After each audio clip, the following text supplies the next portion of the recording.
The ranch sat at the edge of nowhere, where the horizon stretched wide and endless under a sky that could turn from pale blue to storm gray in a matter of hours. Dust swirled across the dry plains like tiny, restless ghosts, and the wind always seemed to carry a warning. It was a land that did not forgive weakness, nor did it tolerate idleness. And at the center of it all, living alone in a weathered farmhouse, was Josiah Kane, the rancher.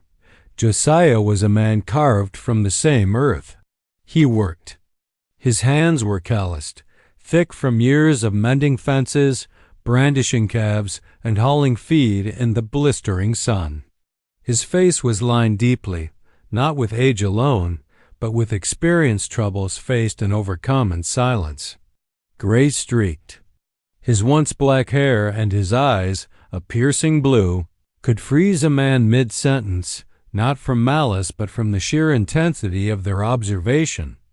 He did not speak often, and when he did, his words were measured, carrying the weight of someone who had learned that careless talk could be costly in a world as harsh as this.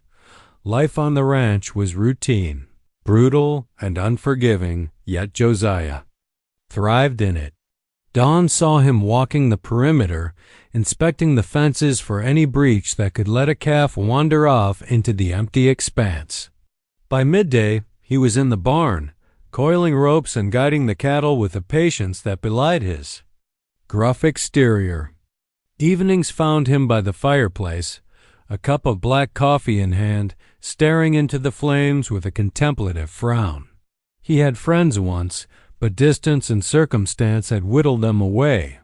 Now his only companions were the animals, the wind and the whisper of the plains. Despite his stoicism, there was a part of Josiah that was quietly haunted. Every once in a while, when the wind bent the trees at impossible angles, or a coyote's howl carried further than it should, he felt an unease he could not shake. It was as though the land itself carried secrets, memories of misfortune, of travelers lost to the wilderness, or of something waiting beyond the edges of sight. He dismissed it often, attributing it to the imagination or the long solitude, but deep down, a seed of apprehension had been planted, one that he had learned to live alongside. Josiah's neighbors were few and far between, and visits were rare. Letters arrived infrequently, their envelopes yellowed, the ink fading. People in town called him gruff, stubborn, maybe even unreachable, but Josiah didn't mind. He didn't need the chatter of others to fill his days.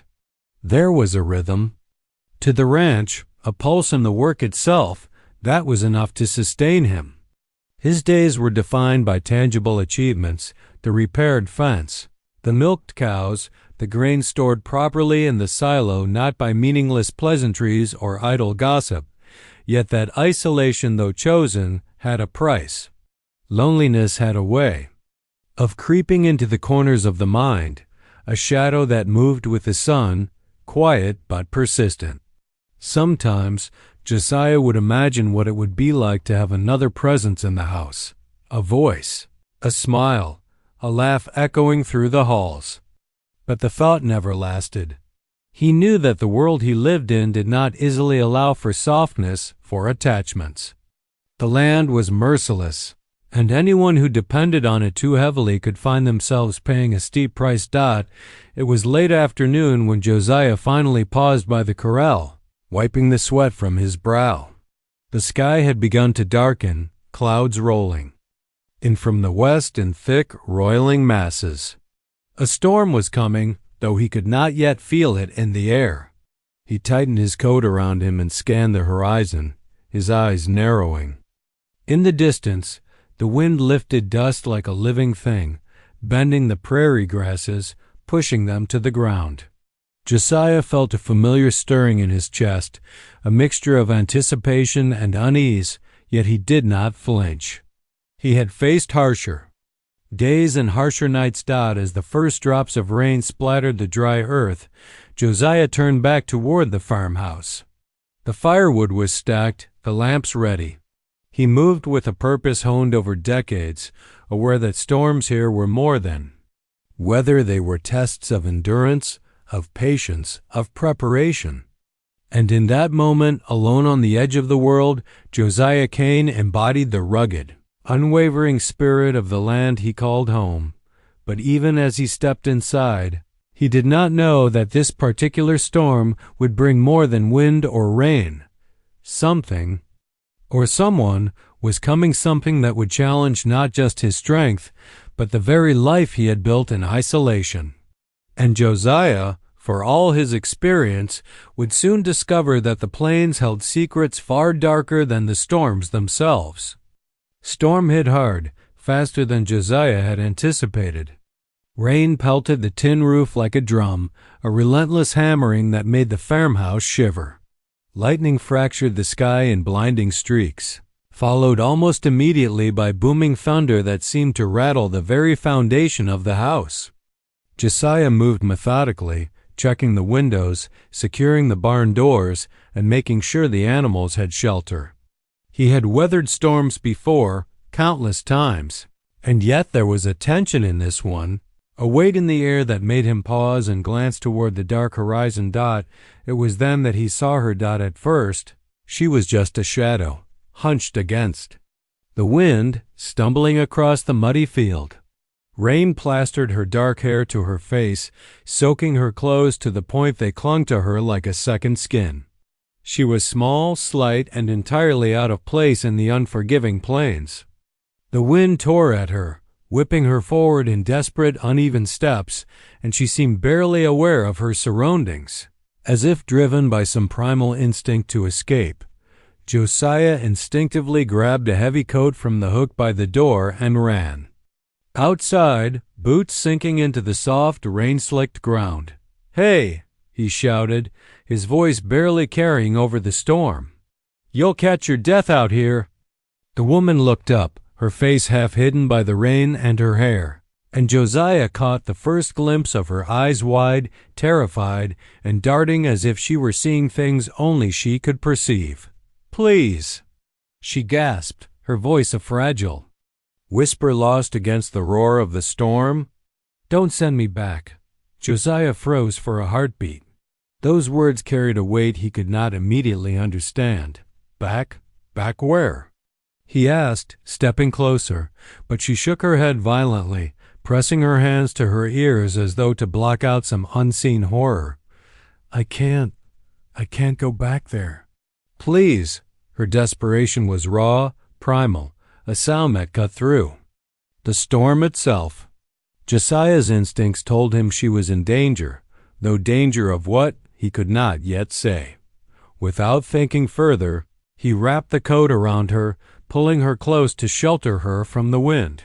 She shivered violently, and he noticed how thin and fragile she seemed, almost too delicate to survive the harsh elements of the plains. "Come on, get inside," he urged, guiding her toward the farmhouse. Her steps were unsteady, but she followed him, eyes still wide. Darting to every shadow the storm threw across the porch. Inside, Josiah quickly closed the door against the wind, letting the warmth of the house hit her soaked body. She sank to the floor, exhausted, her knees trembling as she buried her face in her hands. He fetched a towel and set it on her lap, then poured a cup of strong black coffee, the steam rising in the dim light of the kitchen. "Drink this," he said gently, setting the cup down before her. She stared at it like it was an alien object, hands hovering, unsure if she was allowed to touch it. Slowly, almost reluctantly, she took a sip, the warmth doing little to soothe the chill in her bones. Josiah studied her in silence. There was something unusual about her, something that set her apart from the travelers and drifters who occasionally crossed the plains. The way she flinched at sounds, the constant twitch of her eyes, the way she seemed to shrink even in the small, well-lit kitchen, it all spoke of someone who had known fear in ways most people could never understand. Finally, she lifted her head, eyes meeting his for the first time with clarity. "You don't understand," she whispered. "They'll come if I go back. You don't know what they do." Josiah, ever pragmatic, narrowed his eyes. Who's coming? And why? Should I believe you? He wasn't cruel. He just didn't waste his energy on panic without proof. She shook her head, tears mixing with the rain still dripping from her hair. I can't explain. Not yet. But please, just let me stay. For tonight, please.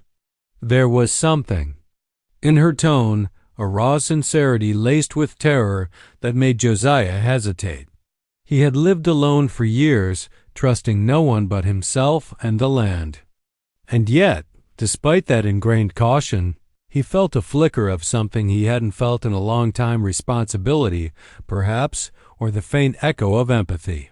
Finally, he nodded, more to himself than to her. All right, you stay. But you follow my rules. You don't wander, you don't touch the animals, and you don't open the doors. Understand? She nodded quickly, relief flooding her face. Thank you, thank you. Josiah could feel the storm pressing against the walls, rattling the windows as if warning him that tonight would be unlike any other. And as he moved to start the fire, he had no way of knowing that the arrival of this frightened, desperate woman would unravel a sequence of events that would shake the very foundation of his isolated life. Outside, the wind continued to howl. Somewhere in the distance, lightning struck the plains, a sharp, blinding reminder that even in a place as remote as this, darkness could arrive without warning, and sometimes it brought more than rain. She stayed on the floor, knees drawn up to her chest, staring at the flames flickering in the hearth. Every time the wind rattled the windows, she flinched, a tiny shiver running through her entire body.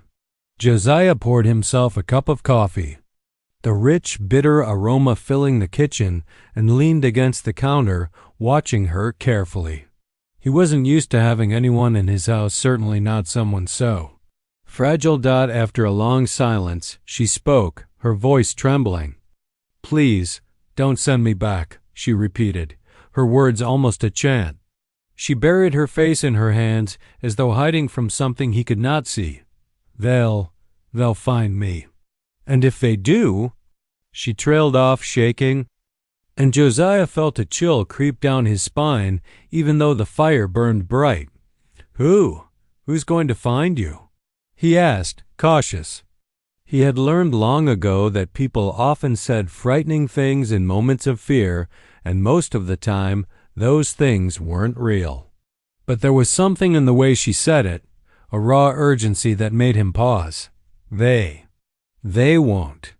Stop, she whispered, her voice cracking. I can't explain it, not now. But if I go back, if they get me, I won't survive, please. Her eyes met his, wide and pleading, brimming with desperation. It wasn't the kind of fear Josiah had seen before. It was deeper, more consuming, like a shadow that had followed her for years. He knelt slowly in front of her, keeping his voice steady. I need you to tell me something I can understand. Are you running from a person? A group? Something else? She shook her head violently. I can't. They'll know. Even speaking it, they'll know. Her hands clutched at the fabric of her soaked clothes, twisting the material in a nervous rhythm. I've spent years trying to hide. I thought I was safe. I thought no one would ever find me. But I was wrong. Josiah's brow furrowed. He had seen fear before, but this was different. It wasn't just fear of death. It was fear of something far worse, something that left a mark on the mind, leaving the soul raw and exposed. He could feel it radiating off her, palpable and oppressive, and it made the hair on the back of his neck stand on end. Why here? He asked slowly, his tone neutral but probing. Why come to me? You don't know me. You don't know this land. Why risk crossing all that open ground in the middle of a storm? She swallowed hard, her throat tight. Because I could feel it, she said, almost in a whisper. Something drew me. Something told me you'd protect me. Or at least, I hoped you would. I had nowhere else to go. I ran as far as I could. I ran, and I had nowhere left to hide. The fire crackled, and for a moment, the only sound was the storm battering against the walls. Josiah studied her, every twitch, every fearful glance toward the dark corners of the room. There was no pretense here, no attempt to manipulate. This was raw, unfiltered terror. And yet, he couldn't shake the nagging suspicion that there was more she wasn't telling him. Something hidden, something dangerous. You'll have to trust me, he said finally. His voice was firm, carrying authority. I don't know what's chasing you, and I don't know what will happen if they find you. But if you're going to stay, you follow my rules. You stay inside, you don't wander. You don't touch the animals. You don't, I understand. She interrupted quickly, desperation lending speed to her words. I'll do anything. Just, please, don't send me back. Not yet. Not tonight, I beg you. Josiah nodded slowly. The weight of her plea hung heavy in the room. He was used to making hard choices on this ranch, choices that could mean life or death.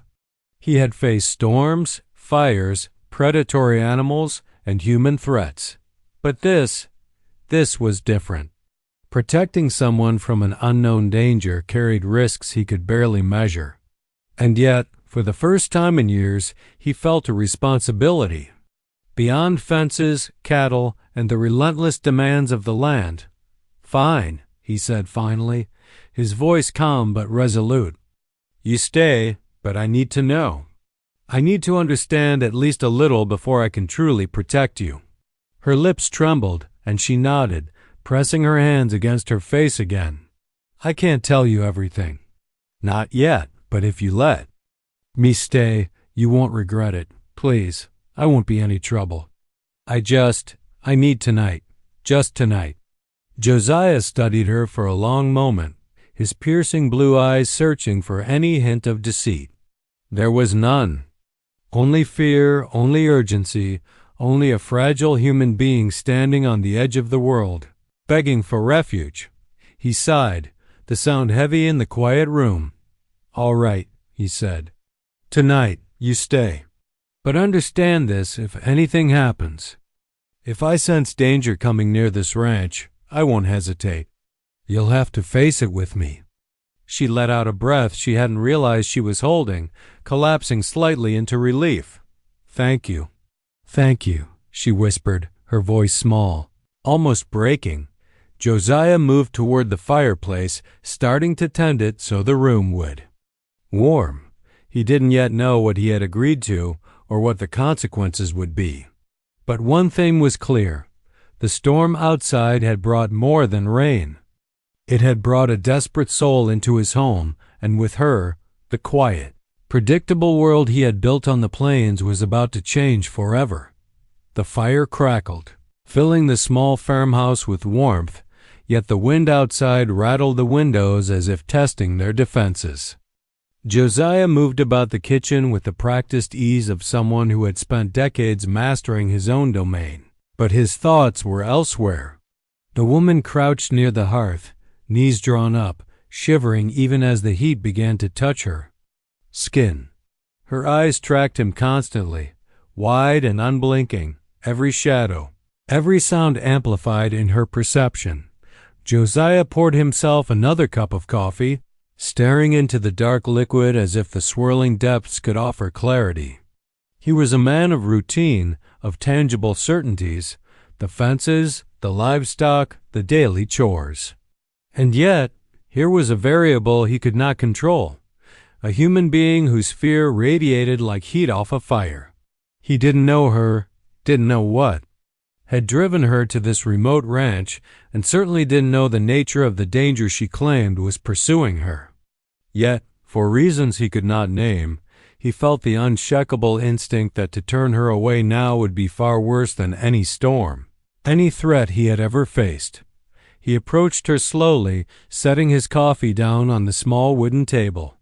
"You're going to have to tell me your name," he said, his voice low, steady, not harsh but firm. I can't protect you if I don't even know who I'm talking to. She flinched at the question, her hands rising to cover her face again. Names don't matter, she whispered, her voice barely audible over the wind. I can't tell you. Not yet. Please, just let me stay tonight. That's all I ask, Josiah sighed, rubbing the back of his neck. He had faced stubborn cattle, enraged wolves, and men with violent intent. He had never faced a human so determined to keep the smallest piece of themselves hidden. All right, he said finally, his voice calm but resolute. Tonight you stay, but you follow my rules. You don't wander. You don't touch the animals.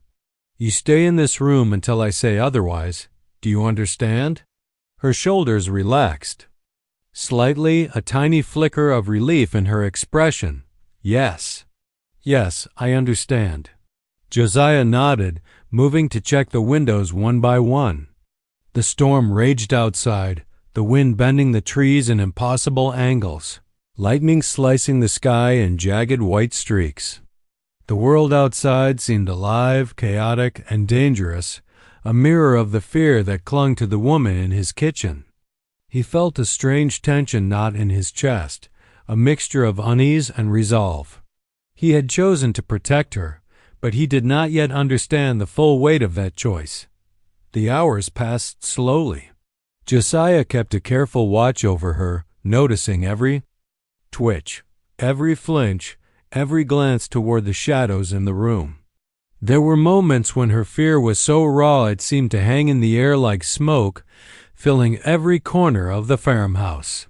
He caught her trembling one time as the wind slammed a branch against the window frame, and he realized just how fragile she was, how completely at the mercy of whatever had driven her here. Yet, despite her terror, there was something unspoken. In her presence, a plea for trust that resonated with something deep inside him. Josiah had spent a lifetime relying on himself, building walls both literal and metaphorical around his life. And now, without choice or desire, he was lowering some of those walls, opening himself to the responsibility of another human being in a way he hadn't for decades. He moved around the room, stacking firewood, checking supplies, preparing for the night ahead. Every sound outside, branches cracking, the low hum of wind through the plains, made him alert. He could feel the tension coiling in his muscles, the instinctive readiness of a man who had survived countless dangers in isolation. And yet, he kept glancing at her, watching the way she flinched at every sound, feeling the weight of her vulnerability pressing against him like a physical presence. Finally, as the storm reached its apex, lightning flashing almost continuously across the sky, he sat down across from her.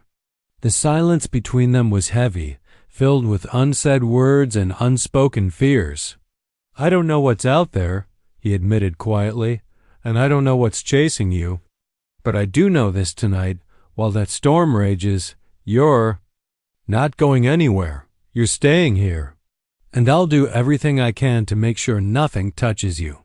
Her eyes met his, a flicker of gratitude and fear warring within them. Thank you, she whispered again, her voice raw and trembling. I can't explain it, but I feel safe here. Just for now. Josiah nodded, a mixture of unease and resolve settling over him. He had chosen to protect her, to take responsibility for a stranger in a world that offered no guarantees. The storm outside was only the beginning. He knew that. The true danger, whatever it was, would not wait for the dawn to pass. And as he watched her curled near the fire, eyes wide and alert, he understood that this night would mark the first step into a reality far darker and more unpredictable than any storm he had ever weathered. Outside, the wind howled like a living thing, battering the farmhouse walls and carrying a promise that the night was far from over. Inside, Josiah Kane had made a choice. Protecting her meant risking everything he had built and perhaps everything he thought he knew about the world. Storm outside had faded to a steady drizzle, leaving the ranch cloaked in a damp, heavy silence.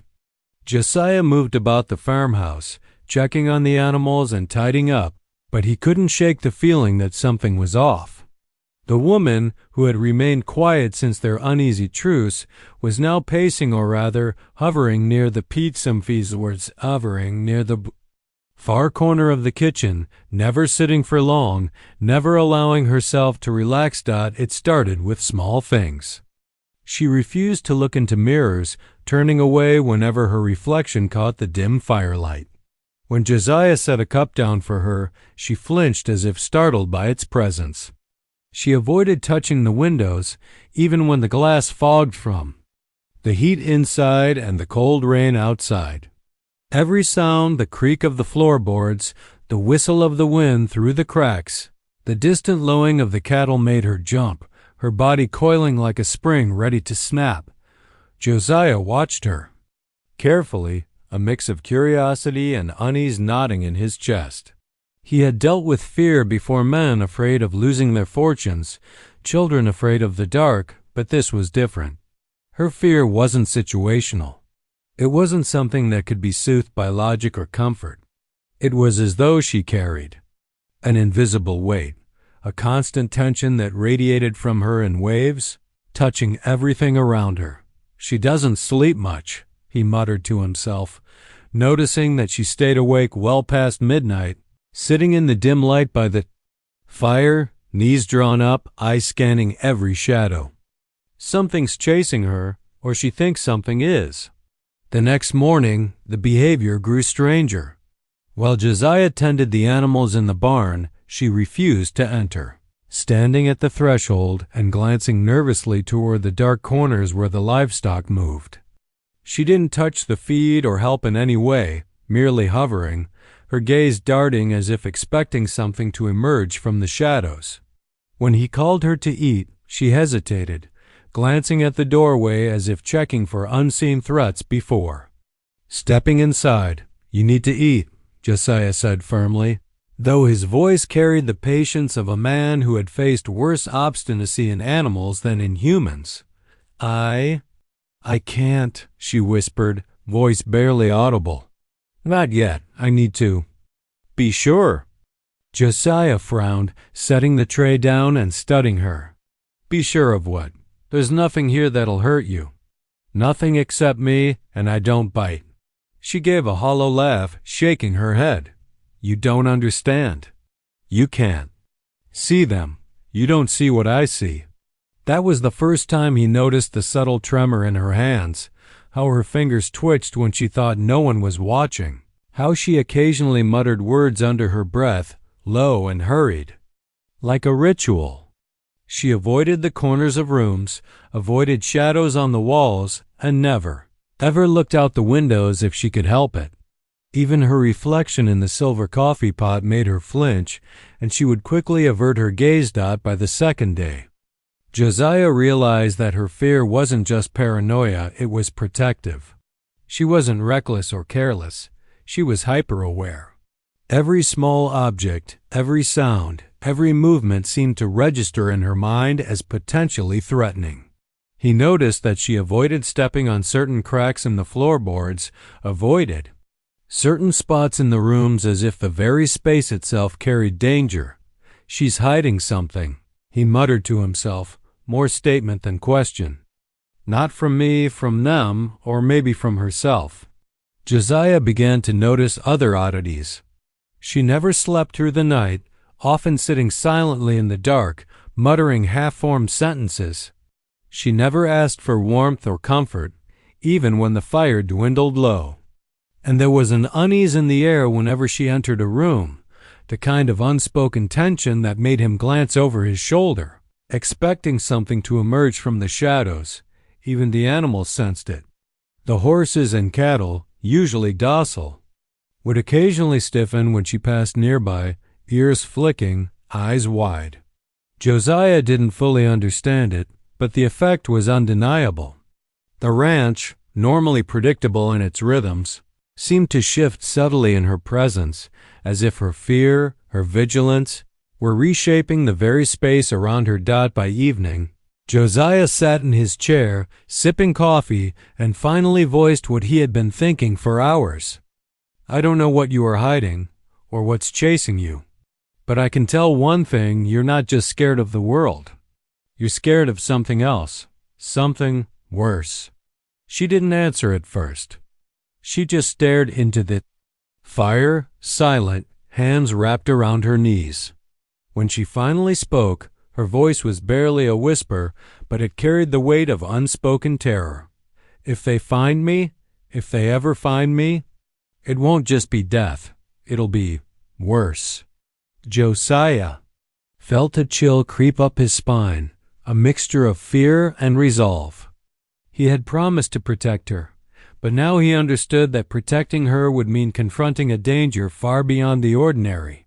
And as he looked at her, tense and trembling, he realized that the next few nights on this ranch would be unlike any he had ever endured. Outside, the wind stirred the trees, the horizon dark and brooding. Inside, a woman's fear had begun to twist the very air, and Josiah Kane knew, with a sinking certainty, that the storm outside was nothing compared to the storm that was coming. The morning after the second night, Josiah couldn't shake the gnawing unease that had settled deep in his chest.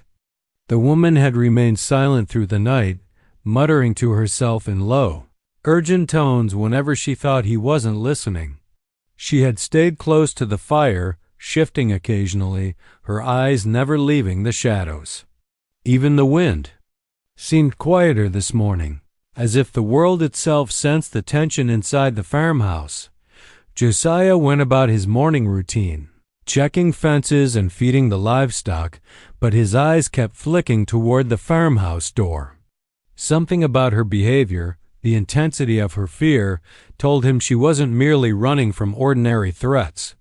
And then he noticed it, the strange markings in the mud near the edge of the barn, deep and uneven as if something or someone had been dragging a heavy object across the ground. The patterns didn't resemble any animal tracks he had seen, and they were too deliberate to be random. He crouched, inspecting them closely. There were gouges, shallow but jagged, forming an odd shape that felt unnatural. He ran his fingers along one, noting the consistency of the soil. The marks led toward the dense tree line at the edge of his property and then disappeared, swallowed by the tall grass. The ranch had been his domain for decades, and he knew these lands intimately. Whatever had made these marks had not been here before, or at least not in any form he recognized. Returning to the farmhouse, he found the woman sitting silently, her hands clasped tightly in her lap. Her eyes flicked toward him, sharp and alert, as though she could sense he had discovered something. "What is it?" she asked cautiously. Josiah said nothing at first, studying her. "These marks near the barn. Do you know anything about them?" She froze, a flicker of fear or perhaps recognition crossing her face. She shook her head slowly. I don't know. I didn't make them." Her voice was quiet, but it carried the tension of someone trying to convince both herself and him of her words. Josiah didn't press further, though suspicion coiled in his gut. There was something she wasn't telling him, and whatever it was connected to the marks, to her fear, to the unspoken danger lurking in the shadows. Throughout the day, more signs emerged.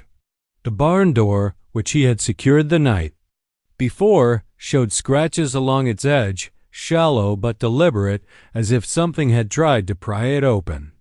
The livestock seemed nervous, more than usual, shifting restlessly, ears flicking toward the tree line as if listening for an unseen threat. Even the wind carried an odd quality, a low, almost whispering hum that made Josiah's skin crawl. By evening, he decided to investigate further. Armed with a lantern and a stout walking stick, he ventured toward the tree line. The air was damp and thick with the scent of rain-soaked earth. The markings were still visible, faint but unmistakable, tracing a path from the barn into the dense woods. The deeper he went, the more a sense of unease settled over him. Every snapping twig and rustling leaf seemed amplified, and he could almost feel a presence following him. Unseen yet undeniably there. When he returned to the farmhouse, the woman was waiting by the door, her gaze fixed on the darkening horizon. "You saw them," she said softly. There was no accusation in her tone, only recognition and fear. "I did," Josiah replied cautiously. "I don't know what made them, but whatever it wasn't ordinary, and it's here." Her hands trembled slightly as she clutched the edge of the table. They found the place," she whispered. "It's only a matter of time now. I've hidden for so long. I thought I was safe, but—" Her voice faltered and she pressed her face into her hands, shaking. Josiah felt a tightening in his chest, a mixture of concern and frustration. He had promised to protect her, but now it was clear that danger was already closer than he had imagined. The storm outside had faded, but the real storm, the one he couldn't see, was closing in fast. He moved to stand beside her, placing a hand on her shoulder. "Whatever they are, whatever's coming, we'll deal with it together," he said. Firmly, his voice carried authority, but beneath it lay the recognition of the unknown. He had faced predators, fire, and storms before, but this was different. This threat was cunning, patient, and unseen. The woman nodded, though the fear in her eyes hadn't lessened. I hope you mean that," she whispered, "because if you don't, if they get here, you won't survive this either." Josiah swallowed hard. Her words were not idle threats, they were warnings, and they carried the weight of someone who had faced horrors he could not yet comprehend. And as he stared out the window toward the dense tree line where the marks had begun, he realized that protecting her would demand everything he had, and perhaps more than that. Outside, the wind stirred once again, carrying with it an ominous whisper that seemed almost alive. The ranch, silent and steadfast for decades, felt different now, taut with anticipation, as if it too knew that a shadow had crept across its fields and that nothing would ever be the same again. The night came suddenly, blanketing the ranch. In near total darkness, broken only by the weak glow of the farmhouse windows and the occasional flash of lightning from a distant storm, Josiah had double-checked the locks and secured the animals in the barn. Every sound, the creak of the quincha, floorboards, the whisper of wind through the trees, even the faint rustle of leaves, set his nerves on edge. But he had promised to protect her, and he intended to keep that promise, no matter the danger. The woman sat near the fire, knees drawn up, hands clasped tightly, eyes wide and alert. She flinched at every sound, every subtle shift in the house. Josiah kept glancing at her, noting the tension coiled in her body. She wasn't just scared, she was anticipating something, bracing for it. And judging by the marks in the mud and the scratches on the barn, her instincts were correct. The danger was close. It began as a sound so faint he might have dismissed it if not for her reaction. A scraping, almost imperceptible, against the outer walls of the barn. She stiffened, her breath catching. "They're here," she whispered, her voice trembling. "I can feel them. I told you they wouldn't wait." Josiah moved to the window, peering through the darkness. Shapes shifted near the tree line, quick and shadowed, moving with an unnatural precision. He couldn't see faces, couldn't see weapons, but he could sense intent, a calculated menace that sent a shiver down his spine. "Stay here," he ordered. His voice was steady, commanding. She nodded, her eyes wide, and sank lower near the fire, covering her head with her arms. He grabbed a lantern and a stout walking stick, stepping outside into the cold night. Rain had begun to fall again, dampening the earth and making every footstep splash. The shadows in the tree line seemed to stretch, bending and twisting unnaturally as if watching him. He approached the barn cautiously, lantern held high, and noticed the faint outlines of figures slipping between the trees. They moved deliberately, silently, almost floating across the wet grass. "Who's there?" he called, voice firm, carrying. Across the open space. Silence answered him, broken only by the distant rumble of thunder and the slap of rain against the barn. The figures didn't respond. They simply watched, waiting. Then one of them stepped forward, breaking from the shadows. A tall, hooded figure, face obscured. Its presence was commanding, malevolent, and Josiah felt an instinctive chill crawl up his spine. He raised his stick defensively, ready to strike if needed. "They belong to me," the figure said, voice low, cold, and resonant, carrying across the yard. "Return her, now, or you will pay the consequences." Josiah's jaw tightened. "I don't know what you are, and I don't know why you're here, but I won't send her anywhere. Not to you." The figure advanced, and suddenly, the shadows around the ranch seemed to pulse with movement, almost as if the darkness itself had come alive. The woman screamed from the doorway, and Josiah spun toward her just in time to see her flinch violently as though the shadow had tried to reach her through the walls. "You don't understand," she cried, voice shaking. "They'll take everything if you don't listen. They're not human, they never were." Josiah felt a cold resolve harden inside him. He had faced storms, wolves, and men with intent to kill, but this was unlike anything he had encountered. And yet, despite the terror radiating from her, despite the weight of the unknown, he refused to back down. He was a protector, and he had made a promise. The hooded figure paused, tilting its head as though considering him, and then a low, guttural growl emanated from the tree line. Shadows twisted unnaturally, forming shapes that defied natural movement long. Limbs, distorted faces, eyes glinting in the darkness. Josiah realized with sinking certainty that her fear had been accurate. The danger wasn't just approaching, it was here. He took a deep breath, planting his feet firmly in the mud. "You won't take her," he said, voice strong, carrying. "Across the rain-soaked field. Not while I'm standing." The hooded figure's response was a laugh, cold, hollow, impossible to ignore. The shapes in the shadows advanced slowly, encircling him and the farmhouse, feeding off the fear that radiated from the woman and the charged air around them. Inside the farmhouse, she whispered under her breath, words Josiah didn't understand, but they carried a rhythm that seemed to push back against the encroaching darkness. He realized then that she wasn't just a victim, she had her own power, subtle and unknown, enough to make the attackers hesitate. The night stretched, taut and heavy, filled with the hiss of rain, the snap of branches, and the low murmur of the unseen enemy.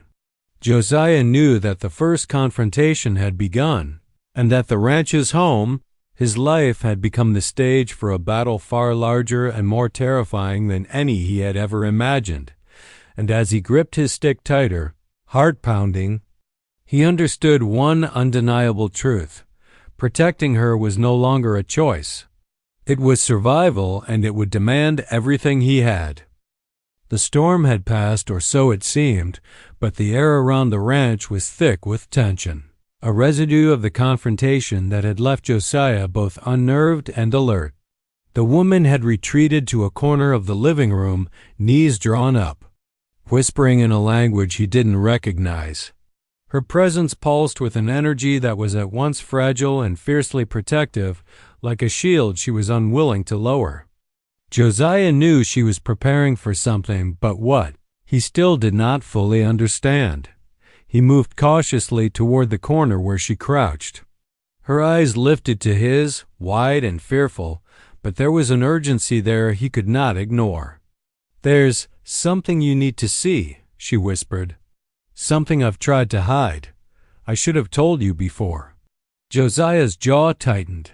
He had been promised truths before, half-truths and omens of danger, but he had learned to rely on what he could see and touch.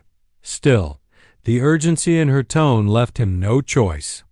"Show me," he said quietly, his voice steady but laced with caution. She rose slowly, moving toward the back of the house. There was a small room she had avoided since arriving, its door half hidden behind stacks of firewood.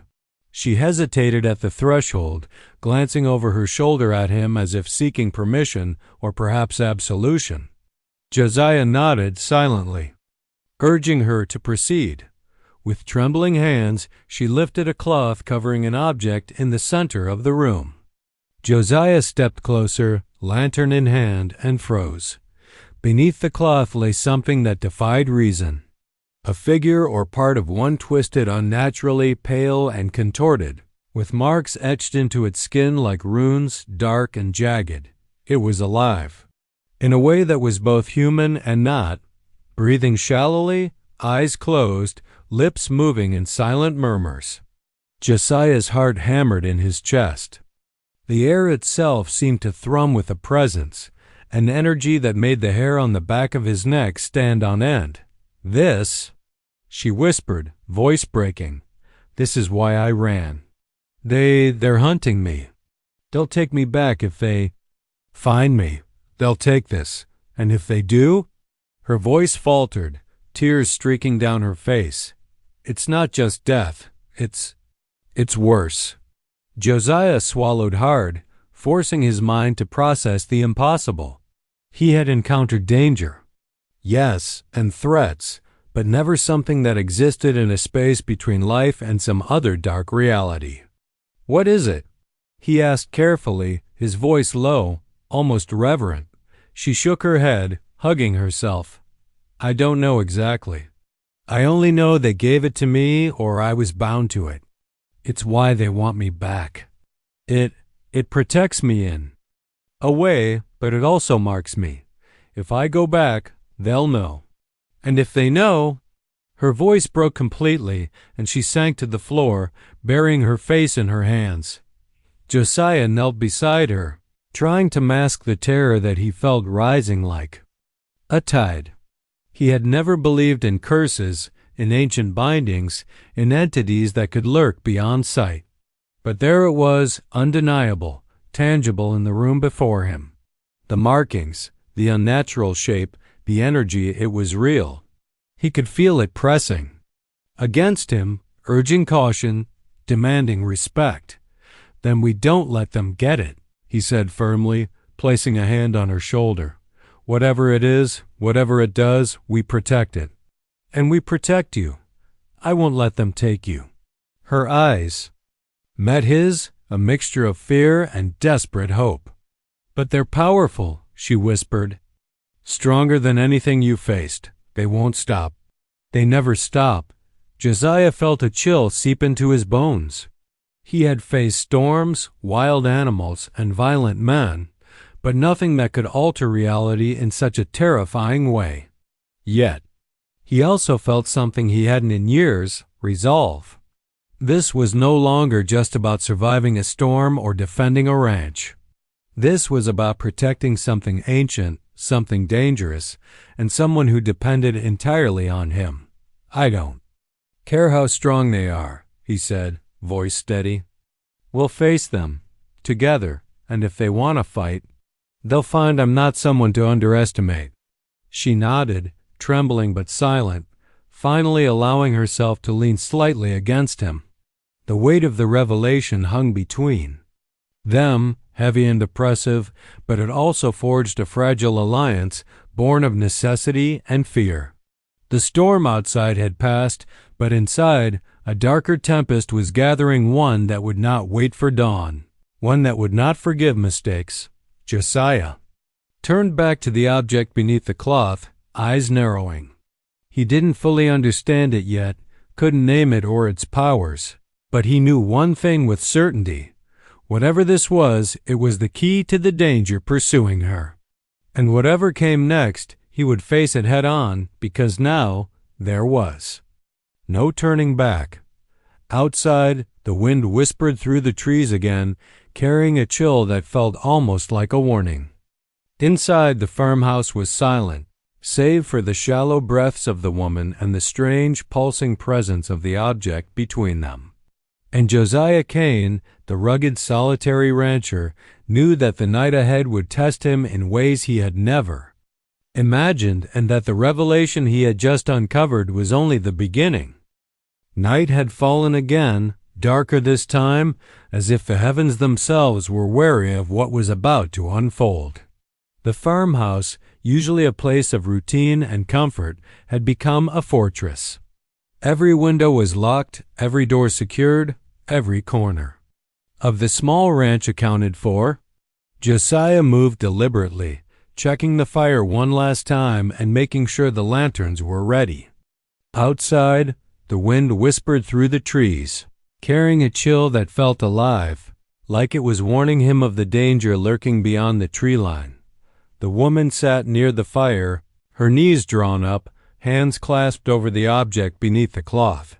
Her breathing was shallow, measured, almost ritualistic, as if she were drawing strength from it, as if it were a talisman against the darkness that had followed her for years.